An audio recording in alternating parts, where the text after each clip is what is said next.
आज मी चुलीवर ढोकळा बनवणार आहे। ढोकळा बनवण्यासाठी लागणारे साहित्य: हरभरा डाळीच्या 2 वाट्या पीठ, 1 छोटा चम्मच साखर, छोटा चम्मच मीठ, 1 इनोची पुडी। एका पातेल्यात 2 वाट्या डाळीचे पीठ काढून घेऊ, साखर आणि मीठ त्याच्यामध्ये टाकून घेऊ, इनोची पुडी पण याच्यामध्ये टाकून घेऊ, थोडं थोडं पाणी टाकून मिक्स करून घेऊ। पीठ असं चांगलं मस्त पैकी मिक्स झालेलं आहे। डब्याला थोडं तेल लावून घेऊ, चुलीवर कढई ठेवली, गरम व्हायला पाणी टाकून घेऊ।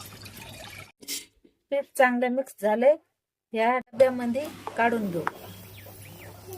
पाणी चांगलं उकळलेलं आहे, पाण्यामध्ये ढोकळ्याचं पीठ कालवलेला डब्बा ठेवून देऊ, त्याच्यावर झाकण ठेवून घेऊ। ढोकळा शिजलाय का उघडून बघू, काढून घेऊ। ढोकळ्याला कापून